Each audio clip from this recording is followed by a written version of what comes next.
Pernah tak rasa, tak kiralah awak seorang guru ke atau seorang pelajar, rasa macam cakap sorang-sorang dalam kelas.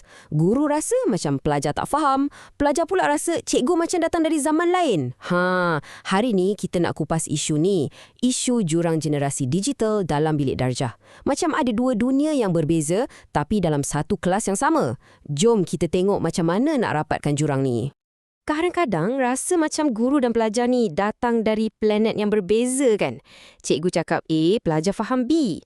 Sebenarnya benda ni bukan setakat beza umur je. Ia lebih mendalam. Ia tentang cara kita pandang dunia, cara kita berinteraksi dan yang paling penting, cara kita proses maklumat untuk belajar. Dan bila bahasa yang kita guna tu lain, apa jadi? Wujudlah satu jurang komunikasi. Dan jangan pandang ringan benda ni tau, ia bukan isu kecil. Sebabnya, ia boleh buat pelajar hilang minat, rasa bosan, rasa tersisih. Dan bila engagement dah tak ada, habislah. Proses pembelajaran pun jadi tak bermakna. Inilah yang kita nak elakkan. Okey, untuk kita faham betul-betul apa puncanya, jom kita kenal dulu siapa watak-watak utama dalam bilik darjah zaman sekarang ni. Basically, ada dua kumpulan besar yang kita panggil digital natives atau pribumi digital dan satu lagi digital immigrants atau pendatang digital. Jadi, siapa ni digital native? Inilah dia, generasi yang lahir-lahir je, dunia dah penuh dengan teknologi. Smartphone, internet, media sosial, semua ni bukan benda baru bagi dorang. Ia dah macam sebahagian dari diri dorang, macam dah ada dalam DNA. Inilah dunia dorang sejak kecil lagi. Dan di satu sudut lagi, kita ada digital immigrant. Kalau nak bayangkan, dorang ni macam pengembara yang baru sampai ke dunia digital. Dorang tak lahir kat sini, tapi dorang berhijrah ke sini. Jadi, teknologi ni macam bahasa kedua lah untuk dorang. Sesuatu yang dorang kena belajar dan adaptasi, bukan macam bahasa ibunda sendiri. Cuba kita tengok perbezaan ketara antara dua kumpulan ni. Satu pihak, dia suka benda yang tersusun, ikut langkah 1, 2, 3. Yang satu lagi pula, fikirannya melompat-lompat macam kita buka banyak tab dalam browser. Satu pihak, mungkin ada sikit rasa takut. Betul ke butang ni? Kalau salah tekan, macam mana?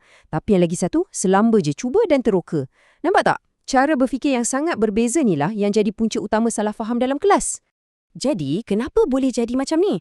Kenapa wujud perbezaan yang besar sangat? Jawapannya terletak pada otak kita. Macam mana otak kita diprogram untuk proses maklumat? Sebabnya, persekitaran kita membesar tu berbeza. Jom kita dalami sikit lagi.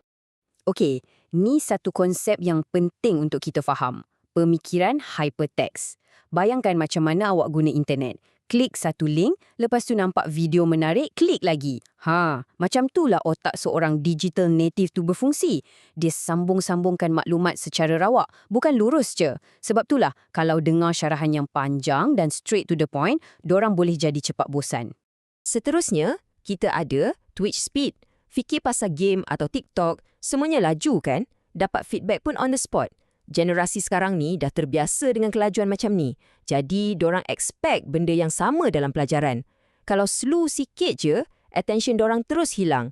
Nak kena tunggu lama untuk dapat jawapan tu, rasa macam kuno sangat. Jadi, macam mana nak tarik minat dorang? Lupakanlah lecture yang panjang berjela. Apa yang dorang nak ialah benda-benda visual. Gambar, video, infografik, meme pun boleh. Dorang suka bekerjasama, bincang dengan kawan-kawan, bukan setakat duduk dan dengar je. Paling penting, dorang belajar dengan buat, bukan dengan dengar orang cerita. Salah satu side effect dunia digital ni, multitasking. Otak dorang tu macam ada 20 tab browser yang terbuka serentak. Memanglah dorang cekap tukar-tukar kerja, tapi ini juga bermakna attention span dorang tu pendek. Macam percikan api, menyala sekejap lepas tu hilang. Sebab tu dorang perlukan rangsangan yang berterusan untuk kekal fokus. Okey, kita dah faham masalahnya, dah kenal puncanya. Sekarang, jom kita bincang benda yang paling penting. Apa penyelesaiannya? Macam mana kita nak bina jambatan untuk hubungkan dua dunia ni? Ini dia 4 strategi utama yang boleh kita guna untuk bina jambatan tu. Pertama, jadi rakan pembelajar. Kedua, kita guna gamifikasi. Ketiga, kita amalkan empati digital. Dan yang keempat, kita sama-sama bina kebijaksanaan digital. Jom kita tengok satu persatu. Ada satu pepatah yang sangat best. Guru bukan lagi orang bijak pandai atas pentas tapi penunjuk arah di sisi. Maksudnya apa? Peranan guru dah berubah. Bukan lagi jadi satu-satunya sumber jawapan, tapi jadi macam partner kepada pelajar. Sama-sama teruka teknologi baru, sama-sama belajar. Kenapa gamifikasi atau ubah pelajaran jadi macam game ni power sangat? Sebab ia guna bahasa yang otak digital native faham. Bayangkan ada leaderboard untuk kuis, dapat lencana bila siapkan kerja. Benda-benda ni bagi apa yang dorang nak. Cabaran, ganjaran dan paling penting, feedback segera.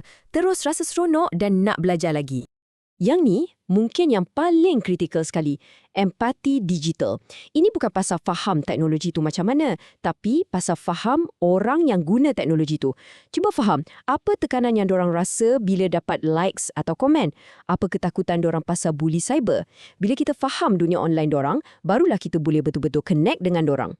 Dan akhir sekali, matlamat utama kita bukan setakat nak ada kemahiran digital, tapi nak ada kebijaksanaan digital. Sesiapa pun boleh belajar guna app, tapi kebijaksanaan ni, ia tentang kenapa dan macam mana kita guna. Guna teknologi dengan beretika untuk cari jawapan yang lebih baik dan jadi seorang pemikir yang kritis. Itu matlamatnya. Bila semua maklumat dah ada kat hujung jari je, secara automatik peranan seorang pendidik pun terpaksa berubah. Jom kita tengok macam mana peranan ni berevolusi. Cuba kita flashback sikit. Dulu-dulu dalam kelas, cikgu lah sumber segala-galanya. Dialah perpustakaan, dialah ensiklopedia, dialah Google sebelum Google wujud. Semua maklumat datang dari satu arah je. Tapi sekarang, model macam ni dah tak boleh pakai. Sekarang ni pula, peranan guru tu lebih macam penjaga rumah api. Bayangkan pelajar kita tengah berlayar dalam lautan internet yang luas gila, yang kadang-kadang bahaya. Tugas cikgu bukan lagi bagi ikan, tapi suluh jalan. Tolong dorang bezakan mana maklumat betul, mana yang salah, dan bimbing dorang sampai ke destinasi ilmu yang selamat. Dan ini bermakna untuk jadi pemandu yang hebat, kita sendiri kena jadi pembelajar yang tak pernah berhenti.